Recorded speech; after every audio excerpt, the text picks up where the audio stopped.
Come with me and take me in a world of pure imagination. Take a look and you'll see into your imagination. We'll begin with a spin, traveling in the world of my creation. What you see will defy explanation. If you want to view paradise, simply look around and view it. Anything you want. Morning. Good morning. Welcome to the center. Coffee. Good morning. Welcome to our wonderful center. I am so thrilled to be here. And welcome to the Center for Spiritual Living. We're glad you're here today. Here's your program. Morning. Welcome to our center. I'm glad you are here. Would you like the program? Please, everybody, I would like you to get very comfortable right now and take a couple deep breaths. We are going to create together your inner sanctuary. And we're going to do that by just paying attention to our breath. Taking some quiet, deep breaths. Feeling your shoulders lower. Sink into your seat. Feet flat on the floor.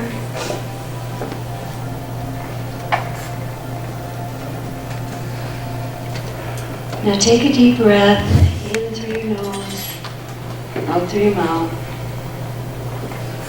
Continue to do this, but breathing in your own comfortable way.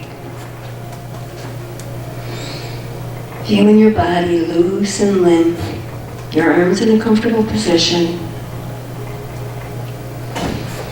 Now imagine yourself, envision your most beautiful environment. Where would you like to be in this moment?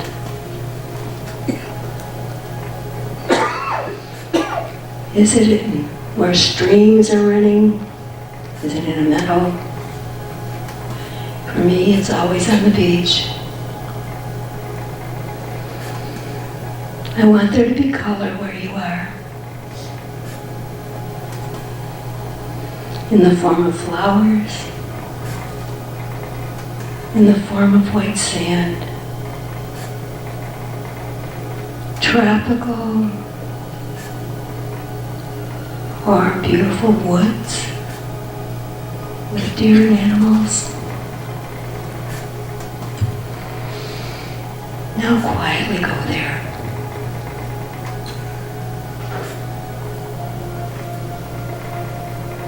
And I want you to know that you're in the presence of the One.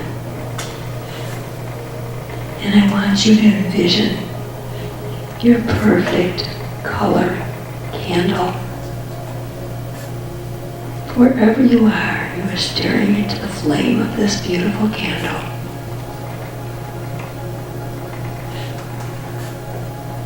And now, you are going to talk to Spirit.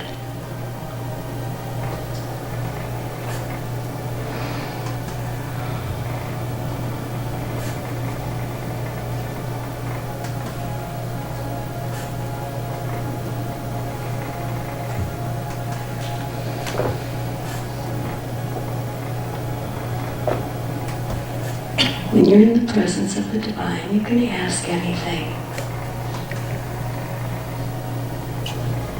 And now, we're going to be silent as you wait for your answers.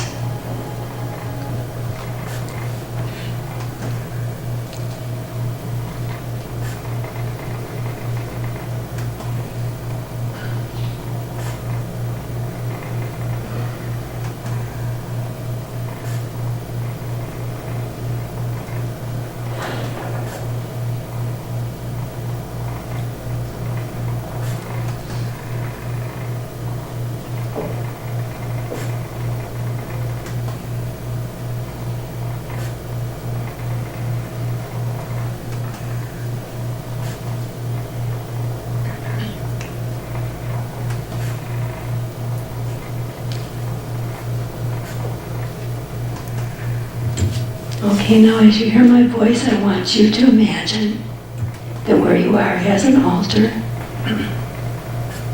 It is your altar with your things. And on this altar, I want you to see all kinds of checks and money and things of value. And I want you to know that this is all yours from your one and only source. And it belongs to you. And you are secure. You are safe. And now I want you to pile up all these same things to the side of your altar. Because these are the things that you're going to give.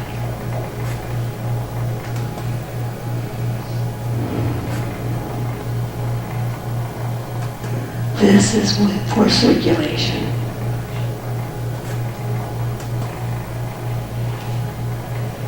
And imagine that just flowing into the air and away from you and going just where it is needed to go.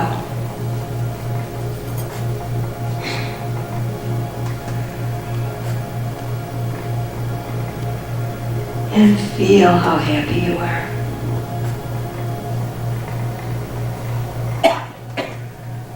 Feel how happy your source is.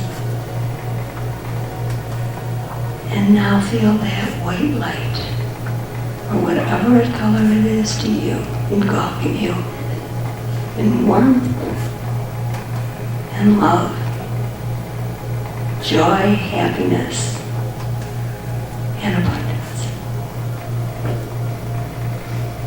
And when it's comfortable for you, please return to this spot.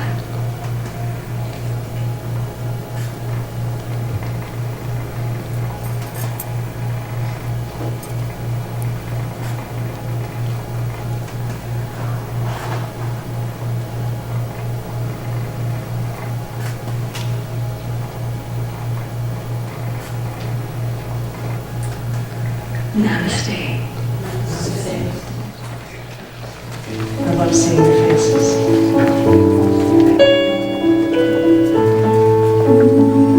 Feel nice.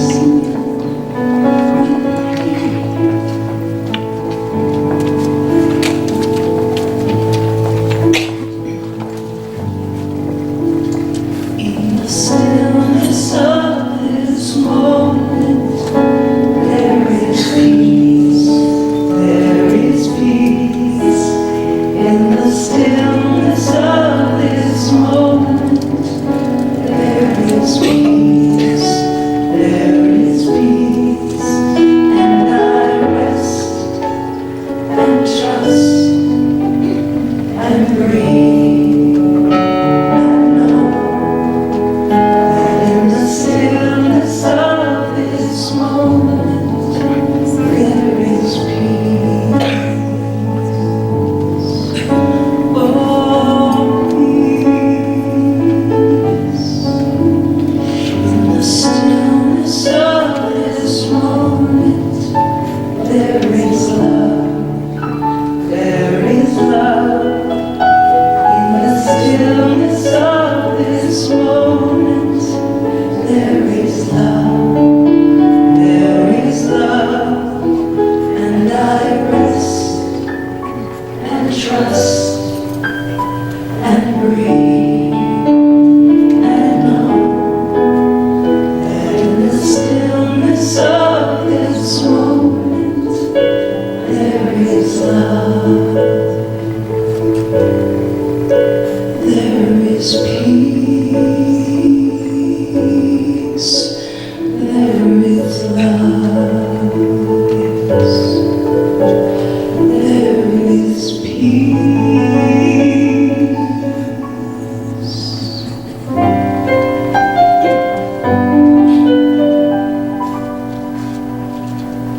You are the face of God.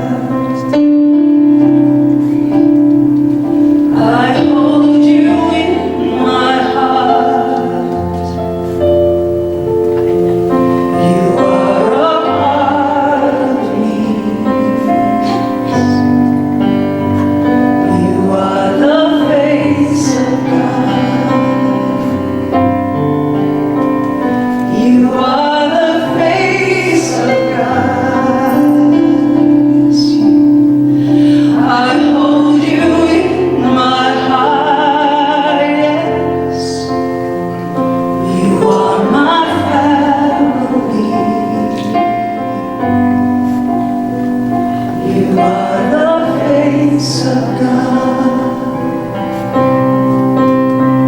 You are my family. You are the face of God. Please close your eyes. And just for a moment, I'd like to speak in the first person for you. In the stillness of this sanctuary, I can feel the presence of God. As God shows up for me this morning as infinite intelligence, divine guidance, and unconditional love. God is that energy, that essence, that bright light that leads the way. God is the way shower. And I'm one with this divine essence. This peace, this freedom that moves through and resides within me. For each and every person here, this is the same truth for you. One with God, connected to Source. What more can I ask for on this beautiful Sunday morning than to feel this love, this peace, as I accept and affirm for each person here, ease and grace, love, and a peace that passes all understanding. This day is a gift. And as I move about my day to day, I realize that I am peace. I'm undisturbed because every word I speak, every thought I think is peace. I bring the peace. I see the face of God in everyone I encounter today. And I use this feeling of peace, I use it to create not just my world, but a world that works for everyone. I know the message that's delivered by Reverend Stacy this morning, well, it's just perfect. And each person here hears exactly what they need to hear so that they can live their very best life. And so I simply say, with a grateful heart, thank you, God. Thank you that this month of April gave us 2 newly ordained ministers. Thank you, God, that we have 3 ministers that support and love this center so very much. I am so grateful for the ministry of prayer team. I know that they pray without ceasing. For Patty and Dave, they bring the music each Sunday. For our loving volunteers, for our sound crew, and for Julius, who captures all of our sweet memories here at our center. This prayer is done. I can let go and let God now. And so I release my word into the perfect law, knowing that God's work is done and everything manifests and unfolds beautifully. And we all say, and so it is. It's time to bring the music like we said.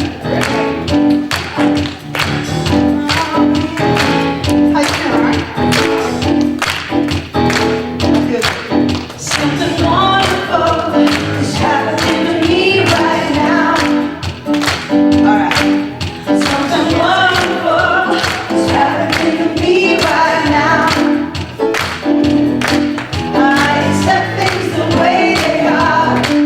I accept things the way they are not.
wonderful meditation this morning. And Juanita, oh, it's going to be an awesome service, an awesome day.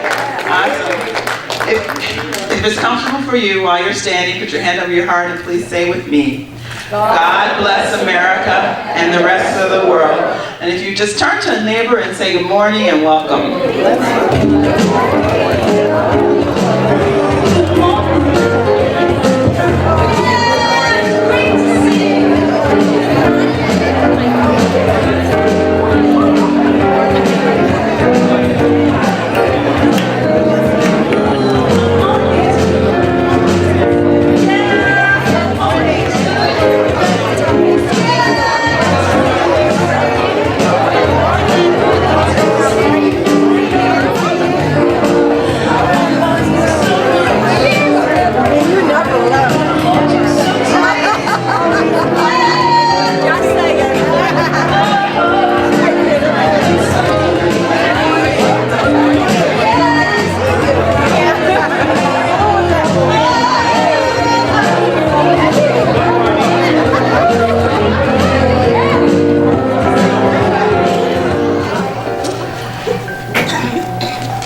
So I truly had Reverend Stacy in mind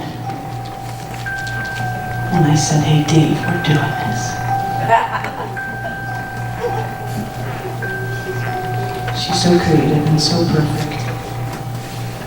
And her imagination is stunning.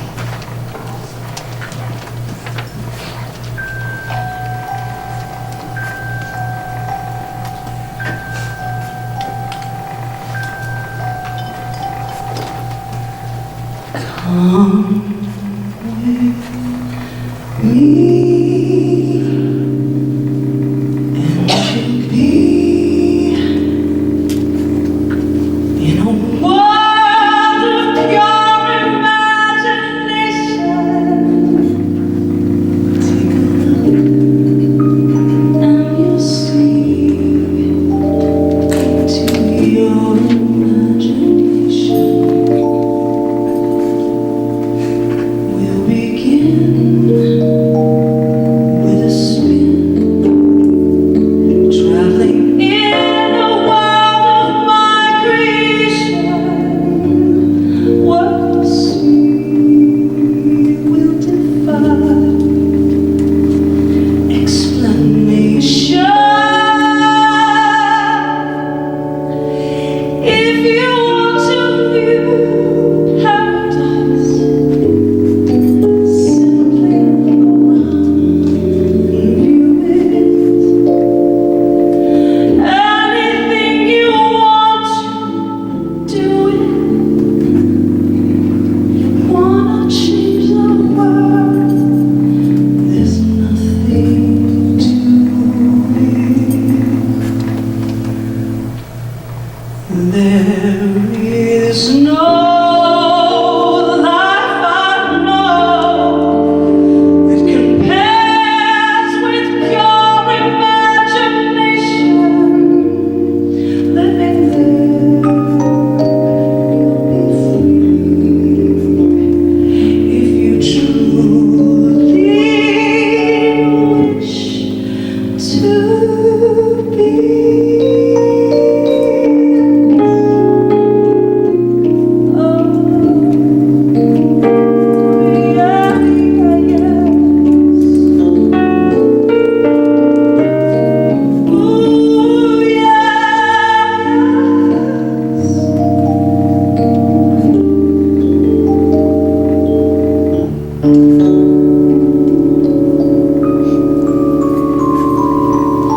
If you want to see magic, Close your eyes, you will see one. want to be a dreamer, be one. Anytime you Please, and please save me one. There is no place to go that compares with pure imagination.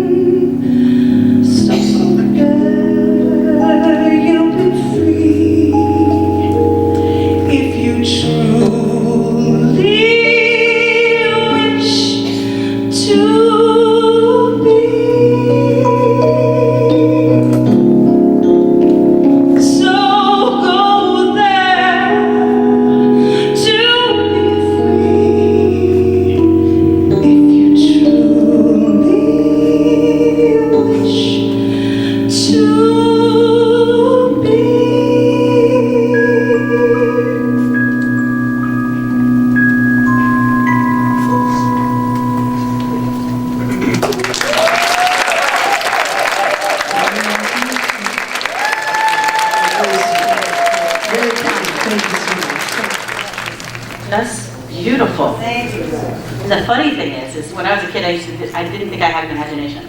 Because I was a nerdy kid that only would read biographies and things like that. So I'm like, I must not have an imagination. Well, I'm sorry True to story. bring it up. Sorry I brought it up. I'm like, how did she know that? You're incredible. Oh, thank you, thank you, thank you. True story. I feel like a choir director today. Another true story. I was telling Reverend Cheryl the week of our ordination. I kept having this flashback to when I was a kid, I was like 6. And I had my first on-stage debut. And it was like after lunch. And so, you know, me being the kid that I am, I'm running all around, and then I run into a wall. And I have this big knot on my head. And I was supposed to be directing the first graders. And that week of ordination, I kept thinking, something like that's going to happen. I'm going to run into a wall. I'm going to have this big knot on my head. So I asked the minister of prayer to pray, and we were fine. Good morning. Good morning. How are you? You look beautiful. Thank you. So I am Stacy Hilton. I'm one of the co-senior ministers. Would you introduce yourself today? Well, that's Reverend Cheryl, Reverend Dan, my co-senior ministers. So our co-senior ministers. Our talk title today, well, no, let me back up. The theme this month is Where Divinity and Humanity Meet. And my talk title is Building Our Tomorrow Today. And there's some good stuff. Judith, you walked right into what I'm going to talk about today with the money thing a little bit. Before you knock, I shall answer. So let's start with an affirmation. Repeat after me. Today I consciously let go of the past, and create my life, from love. One more time. Today I consciously let go of the past, and create my life from love.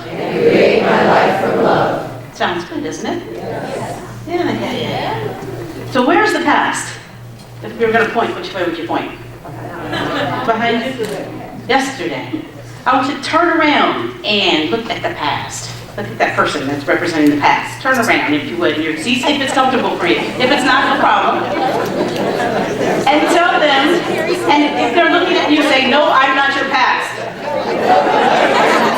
Unless it's your ex. If it's your ex, it's a different thing. No, I'm not your past. Right? The past is gone. And we tend to stay, or I will talk about myself, I tend to stay stuck in it sometimes. I tend to gravitate towards my old patterns that don't work, and it's just really annoying. You know, all of this work, and I still do the same darn thing. I wasn't going to use that word, but the same darn thing. You know, it's just so interesting. 10 years of classes, and I'm still taking classes. And I still kind of cling on to that. Example, Friday the 13th. We all remember that day. We all got dressed up. So I'm driving. I'm a little bit ahead of schedule. Got my mani-pedi. I'm feeling good. On my way to the airport to go pick up Dr. Ken. And I get this phone call from a weird number that I didn't know. I pick up the phone, which I normally don't do.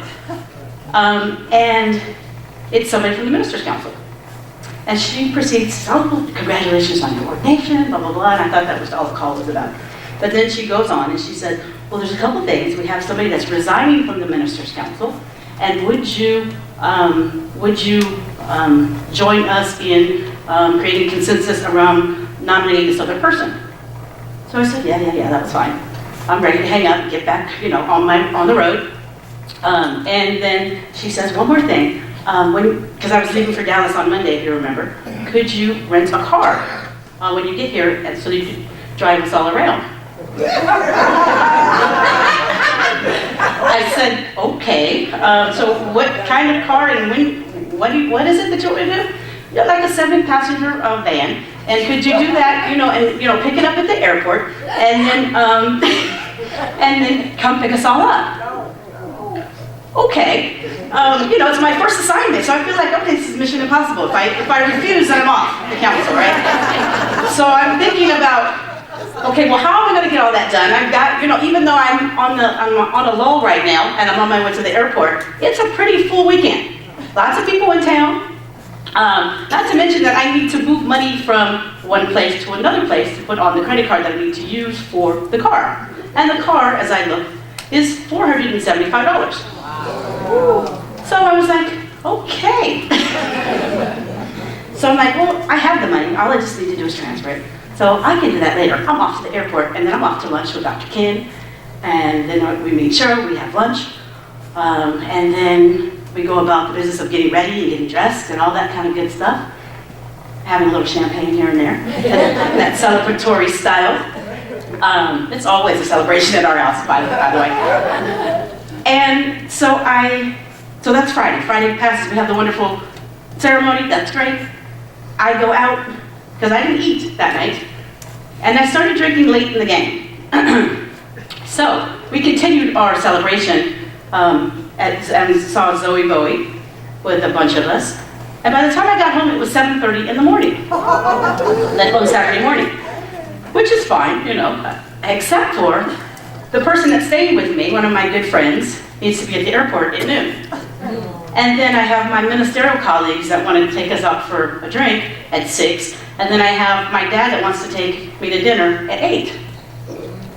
So, I slept until it was time to go to the airport. Came back from the airport, slept again. Still didn't call about the money transfer. So, then it's Sunday. I gotta get up, get Dr. Ken, pick up Dr. Ken, get here. But I do have the good common sense to call and say, you know what is the time frame that I need to have this in by? Oh, 2 o'clock. I've got plenty of time, right? Plenty of time. So I'm good. We have a wonderful service. We take Dr. Ken to lunch. I look down at my watch. Dr. Ken is, he's telling all his stories. We have bottomless mimosas. We're having a grand old time. He looks at his watch and he's like, it's 2:30, I gotta go. And I'm like, uh-oh.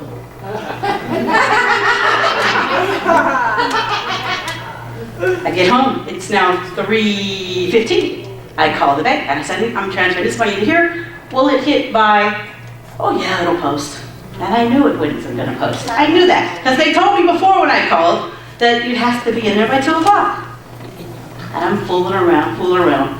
Old pattern. That's how I kind of have shown up when it comes to taking care of some of my stuff. Not with the center, but my personal life. So I wake up, 4 o'clock in the morning. I have to be on the flight at 7. And I call to make sure that the money is posted. The money is posted. But you have no available credit. Okay. So now not only have I not done what I'm supposed to do for me, but I've got 7 people that have no ride. Thank God for Reverend Cheryl. That's all I can say. Reverend Cheryl, I'm at the airport. I'm just like, well, there's nothing I can do. And I'm kind of sad. And I'm like, Cheryl's like, okay, well, I'll see what I can do. I think, Abby, how long did it take her? Like 3 hours? Like 3 hours to fix it and take care of it.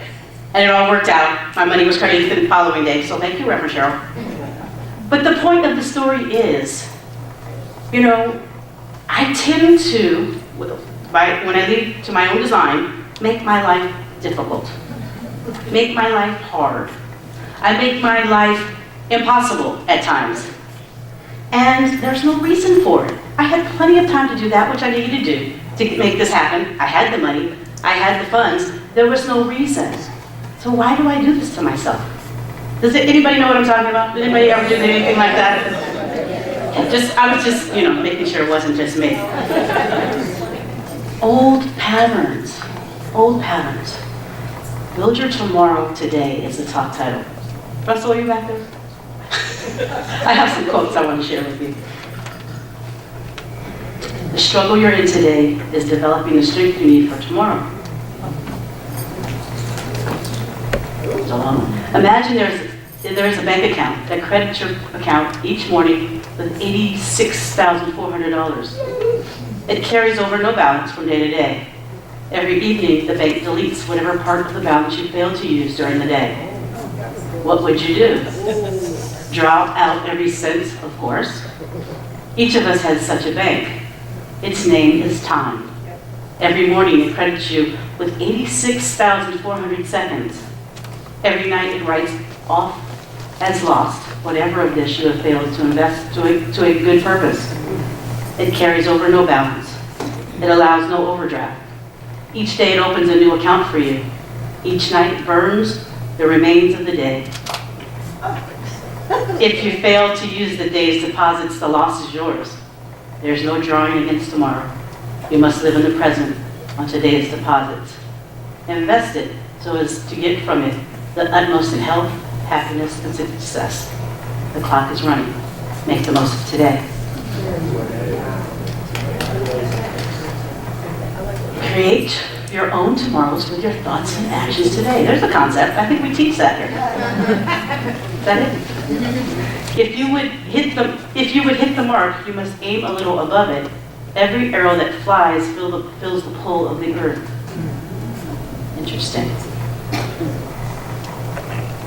Dr. Holmes, in the Science of Mind textbook, who was the founder of Science of Mind, or religious science back then, says this in chapter 6.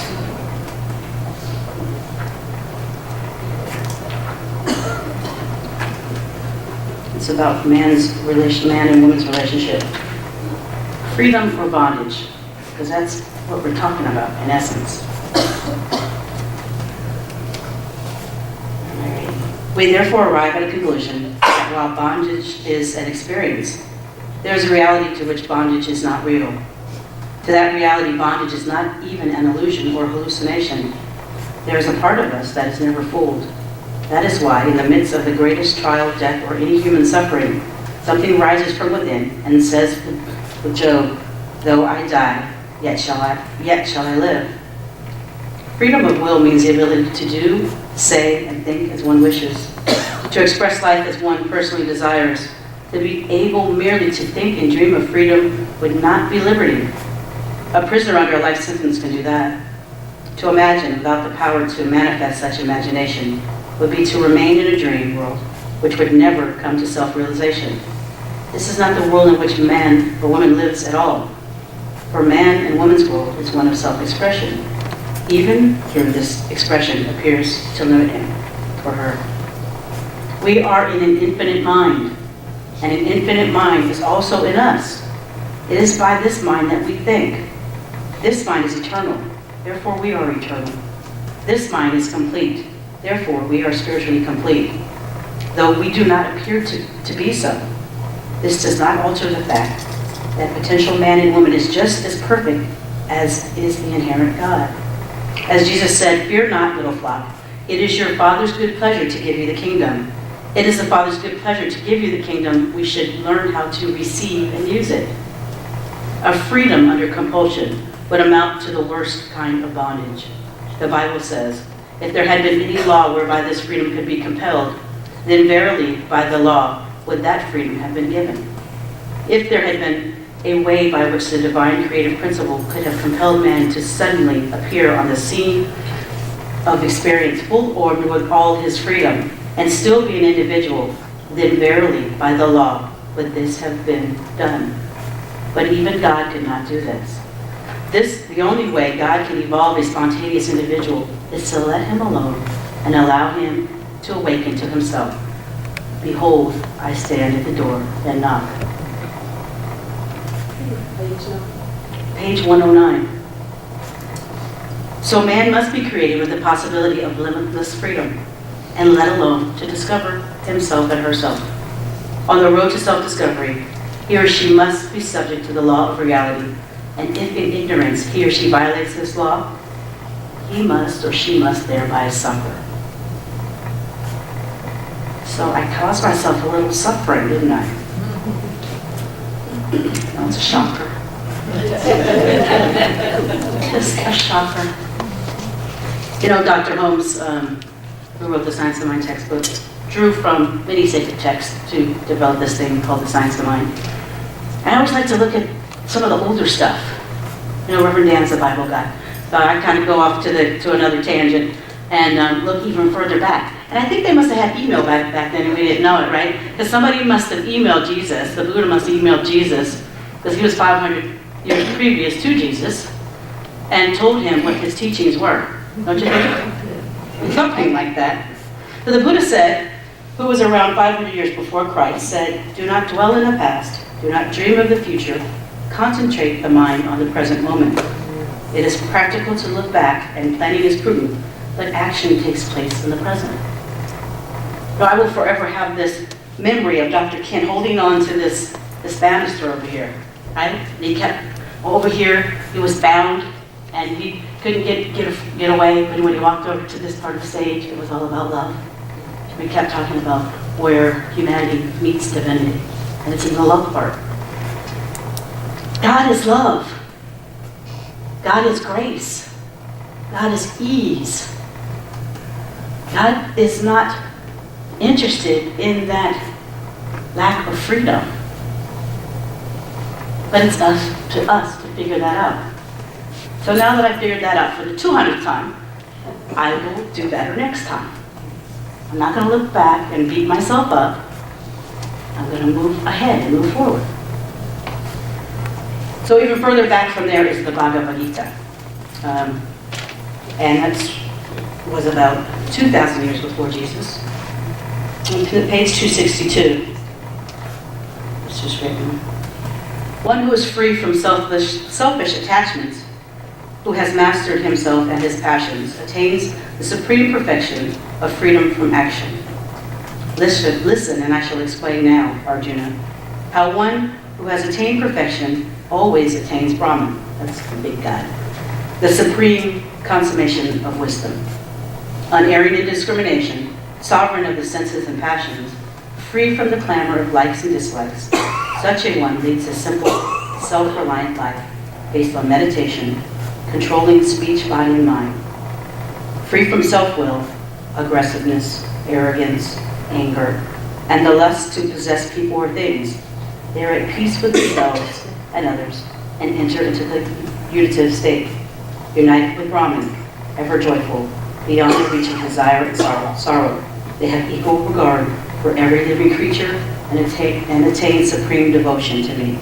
By loving me, they come to know me truly. Then they know my glory and enter into my boundless being. All their acts are performed in my service, and through my grace, they win eternal life." That's the kind of free I want to be. Anybody with me? It's been an interesting week. You know, I always love my talk titles, except for the crazy wandering off the path. But I had a wonderful power talk by Barbara Howlett, and then I also had Selena Kelly. Remember that talk? And I had to do a part 1 and part 2. Yeah. It was crazy, wandering off the path. But forgive me. So that's funny to me. Anyway, so this is a much better title. Build your today, tomorrow, today.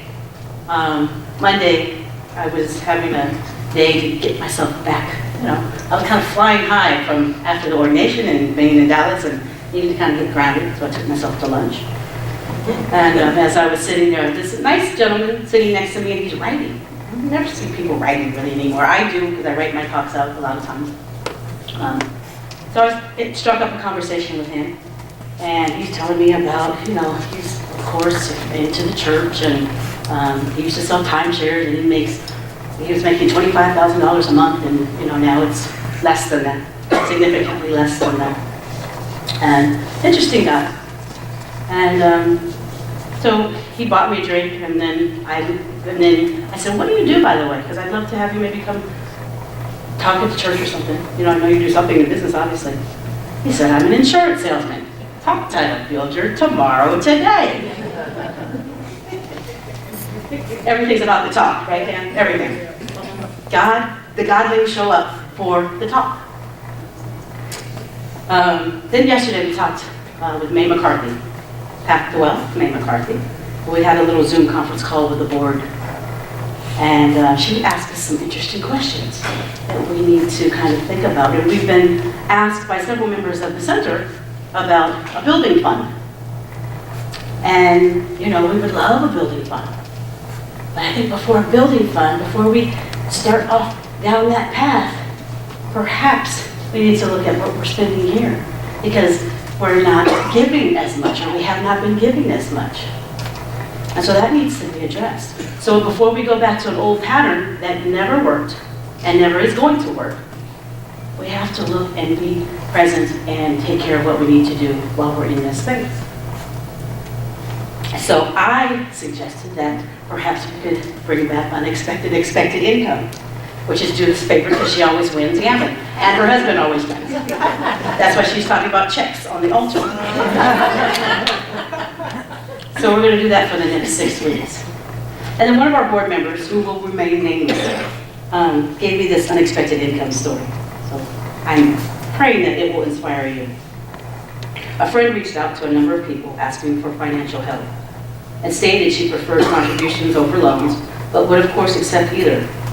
She needs to reach a goal of, I think, $1,000 within about a week or so. Now, I know this friend's financial situation is of her own creation, and my own financial situation is what I perceive to be rather limited, though I know I have everything I need. However, I told her I would contribute $50 as a gift, not a loan, and I would check in with her to her loan date, and if she hadn't met her goal, I would contribute more. I sent the $50 that night. The next day, I had a wobbly tire. My boyfriend came over and put air in the tire, and we took it for a test drive. It was still wobbly. It needed to be replaced. I was going to go and get a new tire. He said I should get all 4 new tires. I said I was only going to replace the one tire that needed to be replaced. He replied that I needed a new set of tires. I was going to get a new set of tires and he was going to pay for them. His mind was made up. He bought me a new set of tires, at which time I was told I needed a wheel alignment. The total cost was $450. It was paid in full, costing me nothing. The principles of tithing, as I understand them, you tithe on everything you receive. Tithing is giving money to anyone, your spiritual home, or anyone else you're inspired by or inspired to give to. Whatever you tithe, you will receive tenfold. When you tithe 10%, it means you get to keep 90% of what you receive. Well, I gave a $50 gift of help and received a $450 gift of help, which also means that there's $500 in circulation. I gave $50 and received $450. This is a very powerful experience for me. I checked in with my friend to see if she had reached her goal, and she had surpassed it. I've had several other instances of unexpected income, both before and after this. I think we are always receiving unexpected income. We just need to be aware of it. It can come in small ways that are pleasant surprises, and if you're consciously noticing, I believe happen all the time. Or in big ways that blow you away. Most recently, I treated my sister and brother-in-law to dinner to thank them for hosting holidays at their house. In effect, it was giving them a gift. At the end of the dinner, they gave me a card with $500 in it. They had recently come into an inheritance and wanted to share it out of pure love and generosity. Wow. Keeping my end of the bargain when I give to the center or anyone or any organization, I always give freely, happily, willingly, without expectation of getting anything back. I always tithe on unexpected income, usually to the center. Sometimes I pay it forward, which I think counts. I know this is a long email. You can edit and share any portion to help inspire others to tithe and to give, knowing it benefits them as much, if not more, than the recipient of their giving. And then this morning, follow-up email. One quick but important thing I wanted to add to this testimonial. I said at the beginning that I can sometimes have the perception and appearance of limitation, but what these unexpected income examples show is that my workplace salary is not my source of income. They prove that God is my source. Beautiful. Thank you.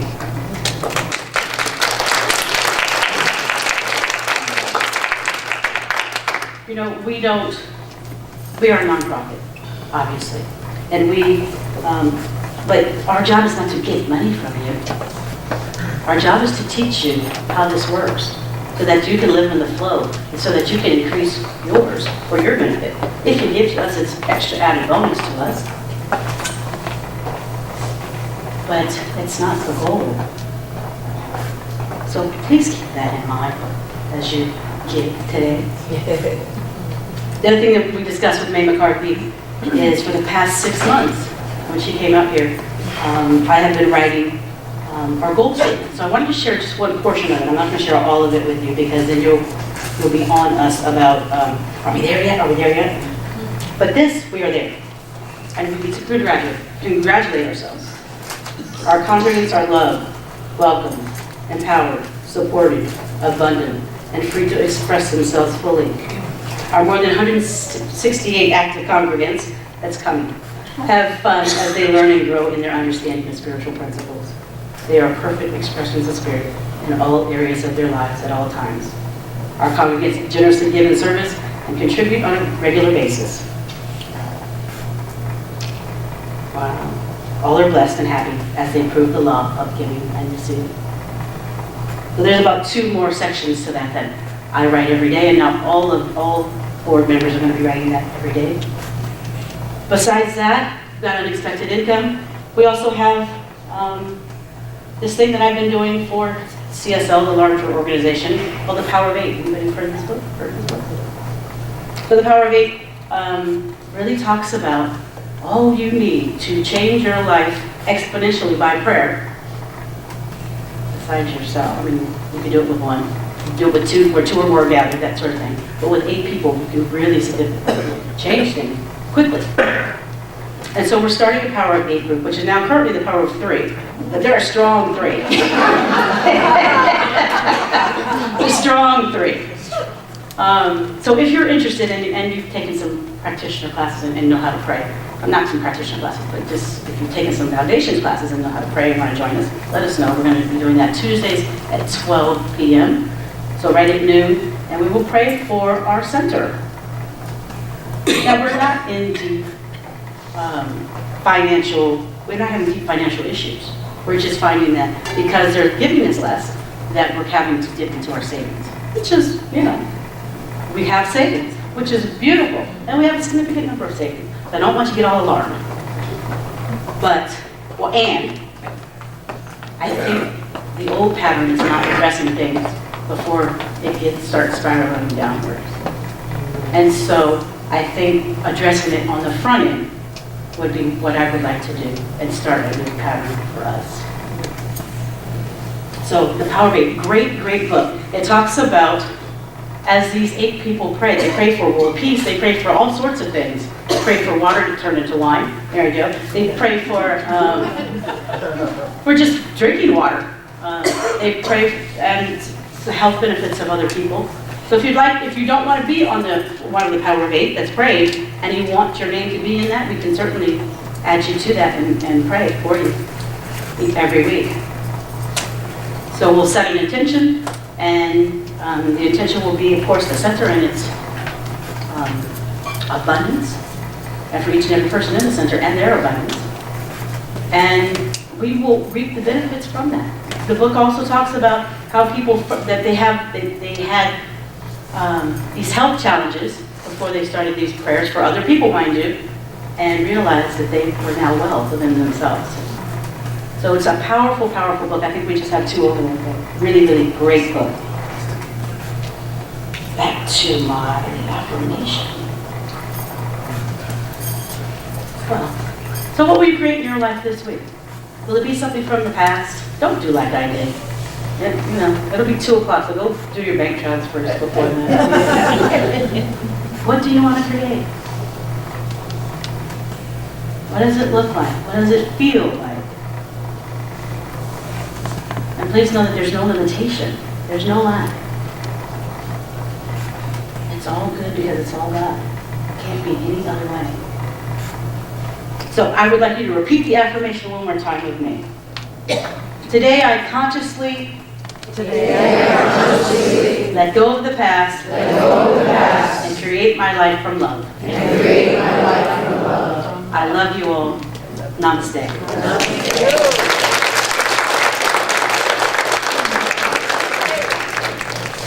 We all fall into that, I think. So thank you for reminding us to get out. Don't repeat. And it's so funny when I look and I see my name, it's so weird. 3 years I've been doing it, it's still weird. Thank you. Can I just tell you, thank you. Thank you for coming here and allowing me to sing and allowing me to play with Dave and allowing me to play with my husband, because it is everything. It is everything to me. I just want you to know. Thank you.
our ministers to come forward, any visiting ministers or visiting practitioners to please come forward. And then I would also like to ask our Ministry of Prayer team to please come up. And just so you can see who they are. These are the folks that support this center with prayer, with everything that they are. And they are an awesome bunch. All right, I have one more in my office. If you have to buy a book, okay. All right. Please see a practitioner for prayer or just to talk to them. They're good people to talk to.